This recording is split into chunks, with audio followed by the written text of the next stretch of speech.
Cardiologist is a medical doctor that specializes in treating diseases of the heart.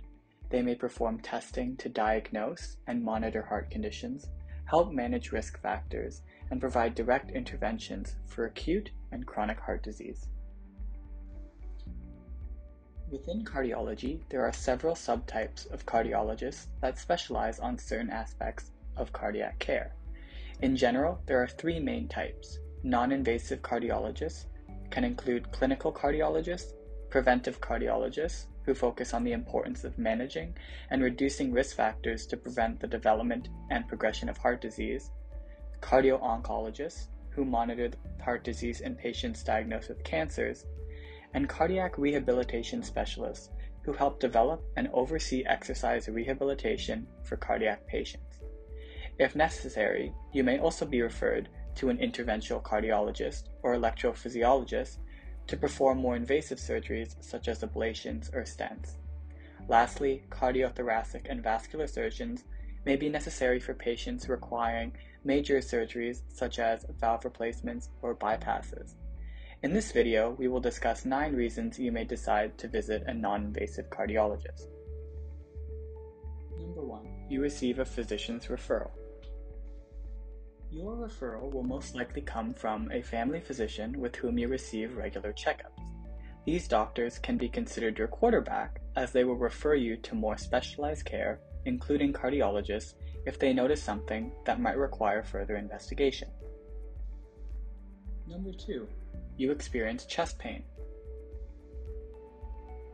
There are many different types of chest pains, which can be described in a variety of ways. While there are many heart-related causes of chest pain, including angina or inflammation, chest pain may also arise from other causes. If you are concerned about your chest pain, consult your family doctor or cardiologist for an examination or cardiac testing.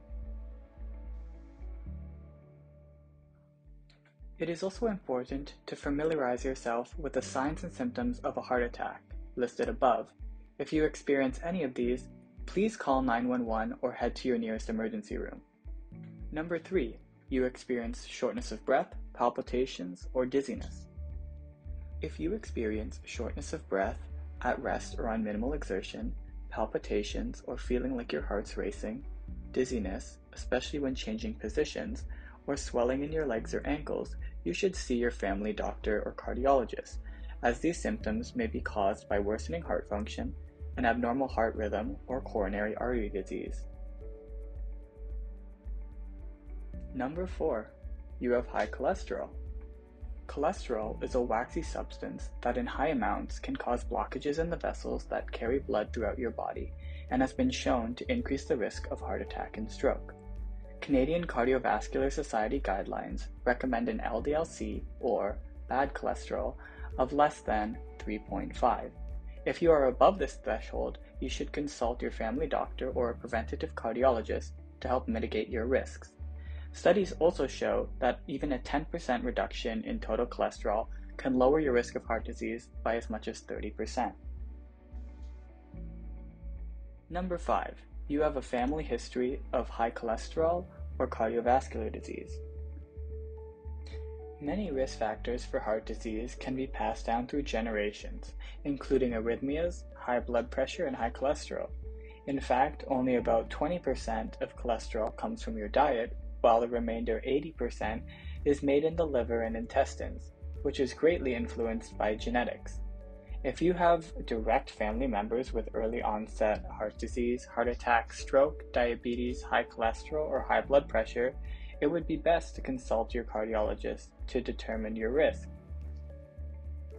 Number 6. High blood pressure.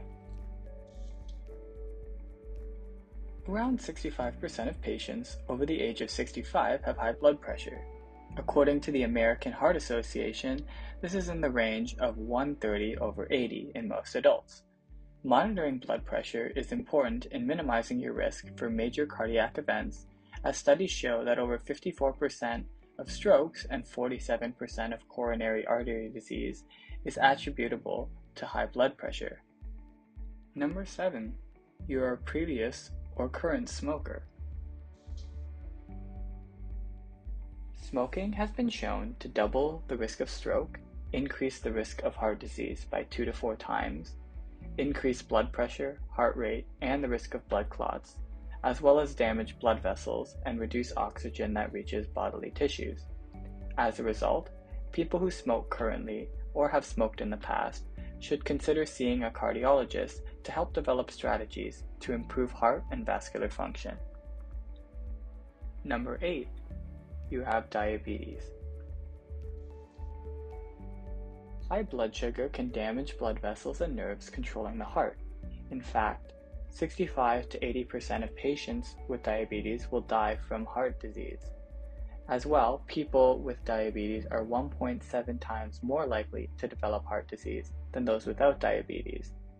On the right, you can see cutoff values for normal, diabetes, and prediabetes. If you have diabetes or are concerned about your values, see a cardiologist or diabetic educator to help understand how you can better manage your blood sugars. Number 9. Starting a new exercise routine. The American College of Sports Medicine recommends seeing a cardiologist before engaging in moderate to high-intensity exercise if you typically live a sedentary lifestyle, are over the age of 40, have heart disease, have diabetes, or experience palpitations, chest pains, or other symptoms, in order to identify any underlying heart conditions and ensure that the new exercise regimen is safe to pursue. In this video, we went through 9 general reasons you may want to see a cardiologist. However, there are many other reasons that you may benefit from seeing a cardiac specialist. So if you have any questions or concerns, you can always follow up with your family physician.